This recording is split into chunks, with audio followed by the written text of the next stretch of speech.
Everyone has an opinion about Canadian federal politics. Oh, yeah. So the answer is listing IRGC as a terrorist organization in Canada is the only way and the most effective way to combat this. Otherwise, we're going to continue watching the same organization hurting and attacking Canadians' lives and the security and safety of Canadians every day.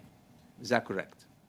Whether you think Canada is naive for their, frankly, slow nature in not listing or refusal to list the IRGC, which you clearly agree with.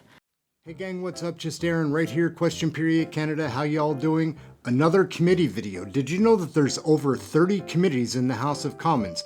There's so many scams and scandals these days with the Trudeau Jagmeet NDP Liberal Coalition government. They never seem to slow down. They're always exciting. We get to see some of the best Conservative MPs, the official opposition, driving home the questions. Not very often do they get answers though. The witnesses, the citizens, are always unprepared. The members of Parliament are always hostile and confrontational. These videos are exciting. We'll probably get to see Larry Brock, Stephanie Kusi, Melissa Lantsman, Josh Raj Halan, Michael Cooper, Michael Baird. There's so many great MPs that take part in these committees. Let's take a peek. Who knows? We might see Jamil Javani in one of these. He's around the committees too. Let's take a peek at what's hot off the presses today. Always a committee video, usually not an answer, but we will have more questions. Let's take a peek.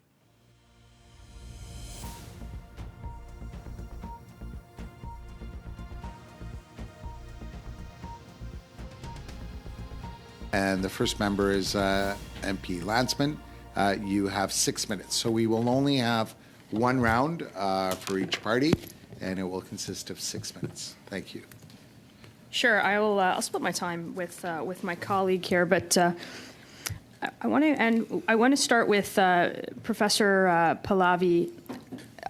I want to know what your thoughts are, given your response to I think to another testimony about whether you think Canada is naive for their, frankly, slow nature in not listing or refusal to list the IRGC, which you clearly agree with.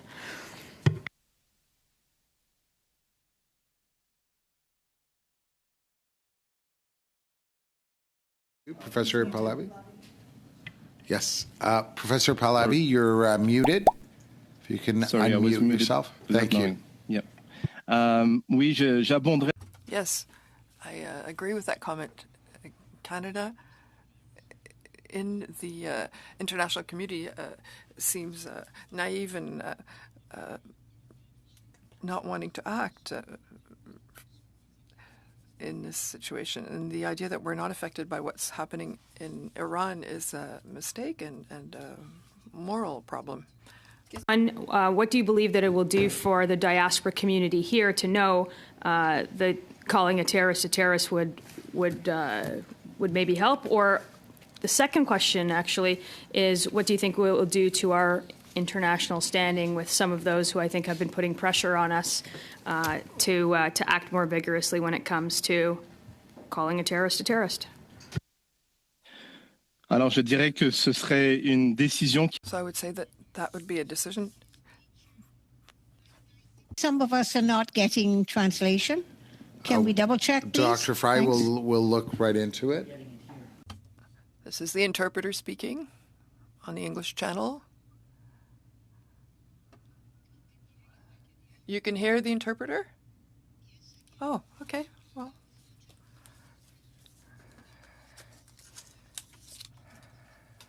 Okay. So let's see, maybe it'll work now. Thanks. Okay, sorry about that, Professor Pahlavi. Please do proceed. Alors, je dirais que... So I would say that if Canada were to take the decision to list the IRGC on the international list of terrorists, it would be perceived very positively by many of our compatriots of Iranian origin living here in Canada. And this would most certainly contribute to a better perception of Canada. The Americans have already placed this group on the list, and I think we would seem much more serious if we decided to do it. Thank you. Thanks to witnesses. Dr. Juno, you said that Canada doesn't have or doesn't do enough to combat IRGC.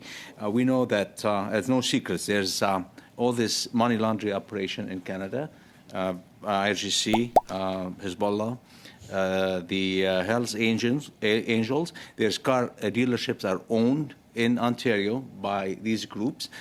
The cars theft in Canada and export to overseas, this is another act of money laundering is happening every day.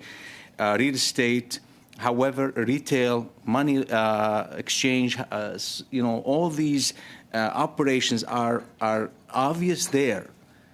And we still not doing anything about it. It's hurting the Canadian economy more than anything and the Canadian people. The safety, the security, the inflation, it's hurting everywhere. Why, in your opinion, why we're not doing anything about that? Why? Why is hard for me to say. I would say that in general, Canada does not do enough on the national security front. I think that's true in general on multiple threats that we face today, and it's definitely true on the issue of Iran and the IRGC, as I think I emphatically said in my presentation. To me, my whole point is that the best way to counter IRGC activities here, including the ones that you described, as well as multiple others, and I would really emphasize the transnational repression aspect against dissidents and human rights activists here. The most effective way to do that is targeted measures and using some of the tools at our disposal. It's very easy to dismiss concerns about resources, scarce resources, as despairing, but in the real world, resource constraints are real, and they prevent us from doing things that we should be doing. These resource constraints are absolutely severe. Therefore, I think targeted measures would be much more effective. Same thing on the issue of reputation.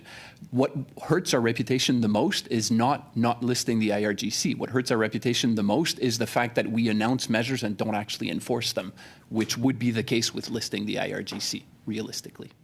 So the answer is listing IRGC as a terrorist organization in Canada is the only way and the most effective way to combat this. Otherwise, we're going to continue watching the same organization hurting and attacking Canadians' lives and the security and safety of Canadians every day. Is that correct? That is not my position. My argument is that the most effective way is to use more targeted and surgical tools that we have at our disposal. That would be more effective and more resource effective. Are you suggesting another infrastructure? Nope. You still have 35 seconds. 35 seconds. So to go back to the infrastructure, how severe the infrastructure of IRGC in Canada, in your opinion? As I emphasized in my presentation, the IRGC threat to Iranian Canadians and to other aspects of Canadian society and life is a severe threat, absolutely. The amount of money laundering that you think they're involved in, any idea if there any estimation out there? I have never seen a number in the public domain. I think there's a big problem, notably with the parking of financial assets, but I don't have a number. If anyone to estimate the number of members involved here, in hundreds or in thousands? You mean members of the IRGC? Yes. Again, in the public domain, I have not seen numbers at that level, so I'm not in a position to answer that specifically, beyond saying that it's a serious problem. Hey gang, so there we go, another wild and crazy committee video. We always get to see the best here. Larry Brock, Shannon Stubbs, Rick Perkins, Michael Barrett, Michael Cooper, Melissa Lantsman, Josh Raj, Halan. There's a long list, guys. I just mentioned only a few of the names. These committee videos, guys, are wild. We'll be covering Canadian federal politics, sharing that with you. Like, subscribe, share, get notified, all those fun things. Leave a comment. I do love the comments. That's it. We'll be back with more information to share and probably another committee video or two coming down the pipes. Remember to like and subscribe. It does help. My name's Aaron. This is Question Period Canada. Catch you next video. Thank you for watching this one.